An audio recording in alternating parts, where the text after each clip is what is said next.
Shalom teman-teman, saya Clara dari Juara Kelas Kids di DHS Charles Bitung.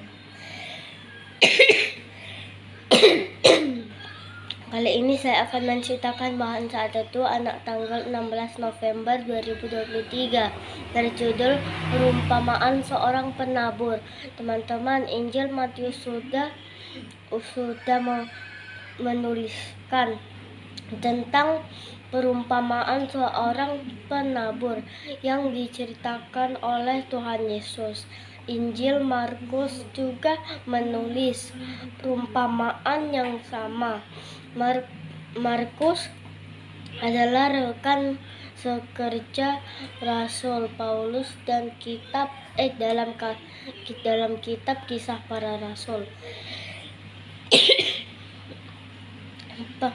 Matius dan Markus tidak saling mengobrol sewaktu mereka menulis kesaksian mereka tentang Tuhan Yesus. Tetapi ternyata mereka menuliskan hal yang sama. Artinya mereka mendapat ilham dari Roh Kudus, bukan karangan mereka sendiri. Perumpamaan tentang penabur diceritakan oleh Tuhan Yesus pada waktu ia mengajar di tepi danau Galilea. Lalu datanglah orang banyak yang sangat banyak jumlahnya mengerumuni dia.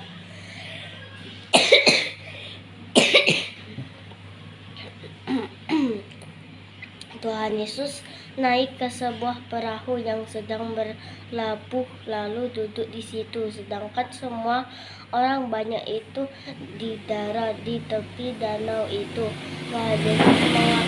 Tuhan Yesus mengajarkan banyak hal dalam perumpamaan kepada mereka. Dalam ajarannya, Tuhan Yesus berkata kepada mereka, Dengarlah,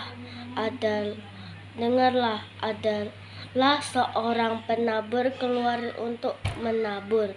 Pada waktu ia menabur, sebagian benih itu jatuh di pinggir jalan.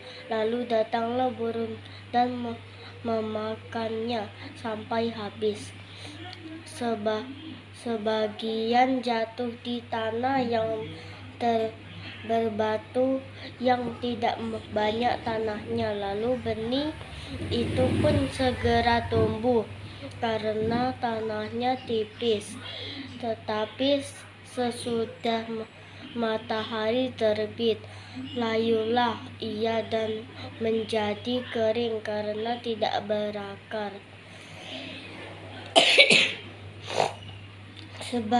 Sebagian lagi jatuh di tengah semak duri. Lalu makin besarlah semak itu dan menghimpitnya sampai mati, sehingga hasilnya ada yang 30 kali lipat, ada yang 60 kali lipat, ada yang 100 kali lipat. Apakah kamu masih ingat arti perumpamaan ini? Tuhan Yesus hanya memberitahukan perumpamaan kepada orang banyak, sedangkan artinya diberitahukan kepada murid-muridnya sewaktu orang banyak itu sudah pergi. Tuhan Yesus menjelaskan artinya perumpamaan itu. Yang pertama, penabur itu menaburkan firman. Orang-orang yang di pinggir jalan tempat firman itu ditaburkan ialah mereka yang mendengar firman. Lalu datanglah iblis yang mengambil firman yang baru ditaburkan di dalam mereka. Firman Tuhan tidak sempat bertanam di dalam hatinya karena ia hanya mendengarkan saja, tetapi sebenarnya ia tidak peduli. Yang kedua, yang ditaburkan di tanah yang terbatu-batu ialah orang-orang yang mendengar firman itu dan segera menerimanya dengan gembira, tetapi mereka tidak berakar dan tahan sebentar saja. Apabila kemudian datang penindasan atau penganiayaan karena firman itu, mereka segera murtad. Firman Tuhan didengarkan dengan gembira, tetapi orang yang menerimanya tidak terlalu percaya, sehingga ketika terjadi masalah dalam hidupnya, ia tidak bisa mengingat firman Tuhan yang berkuasa untuk tetapi justru meninggalkan Tuhan Yesus atau murtad. Yang ketiga, yang ditaburkan di tengah semak duri itulah yang mendengar firman itu, lalu kekhawatiran dunia ini dan tipu daya kekayaan dan keinginan akan hal yang lain masuklah menghimpit firman itu sehingga tidak berbuah. Ini hampir sama dengan yang kedua. Pendengar firman itu tidak mempercayai dengan segenap hati, sehingga ia mudah tertipu oleh keinginannya sendiri dan menjadikan keinginannya itu lebih penting daripada melakukan firman Tuhan. Misalnya, ingin kaya raya tapi tidak mau bekerja, ingin diutamakan tetapi tidak menghormati orang lain, ingin main HP sepuasnya padahal masih banyak tugas sekolah dan tugas rumah, dan masih banyak lagi contoh lainnya. Yang terakhir, yang ditaburkan di tanah yang baik ialah orang yang mendengar dan menyambut firman itu lalu berbuah, dan yang 30 kali lipat dan yang 60 kali lipat dan ada yang 100 kali lipat.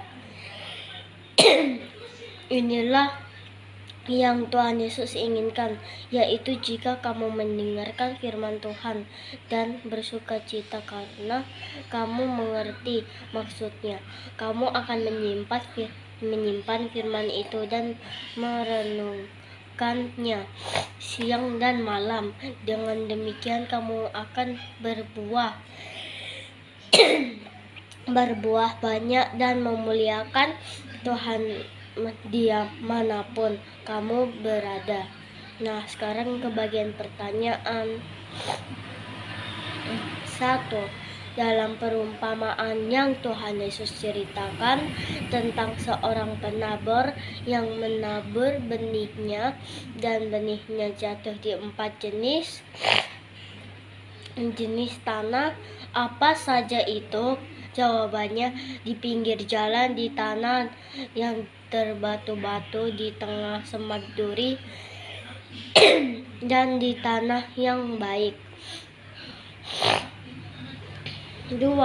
Apa arti dari perumpamaan yang Tuhan Yesus ceritakan tentang penabur itu? Jawabannya, artinya sudah saya ceritakan.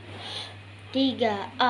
Apakah yang Tuhan Yesus umpamakan sebagai benih itu? Jawabannya, benih adalah firman Tuhan. B. Kamu orang yang seperti apa? Apakah yang pertama, kedua, ketiga, atau yang keempat? Jawabannya, yang keempat.